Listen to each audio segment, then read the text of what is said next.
کسی نے ایک سوال کیا کیا کیکڑا کھانا جائز اور حلال ہے؟ تو دیکھیے پانی سے نسبت رکھنے والے سارے جانور، مچھلیاں وغیرہ جن کی نسبت پانی سے ہے، پانی میں ہی رہتے ہیں، پانی کے بغیر ان کا وجود نہیں ہے، چاہے وہ پانی میں جاتے اور باہر آتے ہو، ایمفیبیس جس کو کہتے ہیں، لیکن پانی ہی ان کی اصل ہے، مطلب اس کے بغیر ان کا وجود نہیں ہے. ٹھیک ہے، پانی کے باہر 1 گھنٹہ رہ سکتے پھر چل جاتے ہیں، پانی کے بعد 10 گھنٹے رہ سکتے پھر چل جاتے ہیں، پانی کے باہر 1 سال رہتے ہیں لیکن پھر بارش آتے پانی میں ہی رہتے ہیں. پانی کے بغیر ان کی زندگی کا وجود نہیں ہے. کچھ مچھلیاں ہوتی ہیں نا 1 سال 2 سال ڈورمنٹ کنڈیشن میں کیچڑوں میں پڑی رہتی ہے، پانی نہیں ہوتا ہے، لیکن پانی سے وجود ہے، پانی کی وجہ سے ہی رہتی ہے، بغیر پانی کے ان کا وجود نہیں ہوتا ان علاقوں میں. تو ظاہر سی بات ہے ان چیزوں کا کھانا جائز ہے. تو کیکڑے کی وہ قسم جس کا وجود پانی سے ہے، چونکہ ریگستان میں بھی کیکڑے ہوتے ہیں ادھر کے، کچھ کیکڑوں کی قسم ایسی ہے، تو جس کا پانی سے تعلق ہے اس کو کھانے میں انشاءاللہ عزیز کوئی مسئلہ نہیں ہے، بالکل حلال ہے. ہمارے پاس بڑا عجیب و غریب مسئلہ ہے، ایک فائٹ چلی جا رہی ہے بہرحال بڑے بڑے 2 مسلکوں کے اندر، یاد رکھیے. اور ایک مسلک کا یہ دعویٰ ہے کہ کیکڑا وغیرہ کھانا حلال نہیں ہے، ٹھیک ہے، اور ایک تو بہرحال اپنے دلائل میں واضح ہے، اور وہ میں بھی وہی مانتا ہوں کہ بالکل حلال، چونکہ اس کی نسبت پانی سے ہے. لیکن ایٹ دا سیم ٹائم جب ان کو لگا کہ تاجر ہے وہ مسلک پہ چینج کر کے دوسرے مسلک میں چلے جا رہے ہیں، تو فوراً انہوں نے ایک نیا فتویٰ جاری کر دیا کہ کیکڑا بیچنا حلال ہے، کھانا حرام ہے.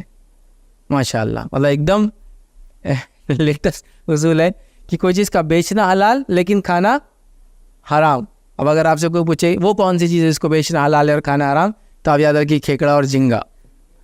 تو ان مسلک والوں نے کیا کیا، چونکہ دوسرے لوگ دوسرے مسلک میں ٹرانسفر ہو جاتے تھے اس مسئلے کی وجہ سے، جو خاص طور سے ساحلی علاقوں میں رہتے ہیں، تو انہوں نے فوراً ایک نیا فتویٰ دے دیا کہ کھانا حرام ہے، بولے آپ کے لیے بیچنا حلال ہے. اور یہ مجھے لگتا ہے پہلی چیز ہے جس کا کھانا تو حرام ہے لیکن بیچنا حلال ہے. کیسے ہو سکتا ہے اسلام جب آپ کے لیے حرام کر رہا ہے کوئی چیز دوسروں کے لیے حلال کیسے ہو سکتی ہے؟ اور اس پہ بہت سارے جوکس جو آپ نے سنے ہوں گے، وہ کون سی چیز ہے اس کا کھانا تو حرام ہے لیکن بیچنا حلال ہے؟ تو یہ وہ کیکڑا اور جھینگے سمجھتے ہیں نا، ٹھیک ہے.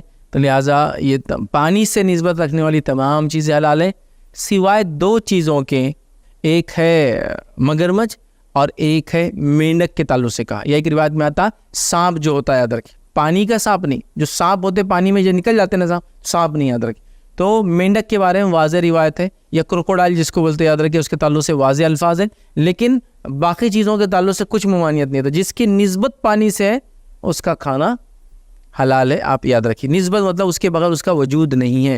تو جیسا آپ کہیں گے ٹورٹائز جو ہوتا ہے آپ کا، ٹھیک ہے، وہ کیا کچھوا جو ہے جائز ہے، پانی کا کچھوا. کچھوے ریگستان میں بھی رہتے ہیں، کچھوے بغیر پانی کی بھی رہتے ہیں، کیکڑے بغیر پانی کی بھی رہتے ہیں. تو جس کا وجود پانی سے ہے تو وہ حلال ہے. اب کچھ لوگوں کے دل رہتے نہیں کیکڑا اس لیے نہیں کہ اس کو بولے وہ ہوتے ہیں، وہ کاٹتا ہے نا اس کو، تو کیا بولیں گے اس کو بہرحال، ٹھیک، ہاں ناگی بولے عام زبان میں، لیکن جو بہرحال اس کو جو بولتے ہیں تو وہ رہتا ہے، اس وجہ سے بولے وہ جائز نہیں، چونکہ وہ ہونے سے فلاں ہوتا ہے.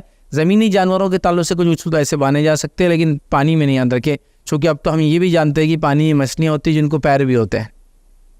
ہر مچھلی کو نہیں ہوتے لیکن بہت ساری مچھلیاں ایسی ہیں جو سطح پہ چلتی ہے اور کچھ نہ کچھ ان کو پیر جیسا ہوتا ہے جس پہ وہ آگے چلتی ہے. تو بہرحال پانی سے نسبت ہے، جانور زہریلا نہیں ہے، نقصان نہیں دیتا ہے آپ کو، آپ کی صحت ساتھ دیتی ہے، آپ کا ہاضمہ ساتھ دیتا ہے، تو آپ کھائیے. یہ حلال تو ہے، وہ آپ کے لیے ہو سکتا ہے کچھ چیزوں میں ممانعت ہو، یہ میرے کو نہیں جمتا ہے، گرم ہوتا ہے، تو حلال ہے، یاد رکھیے. تو کیکڑا کھایا جا سکتا ہے اور یہ حلال ہے، یاد رکھیے.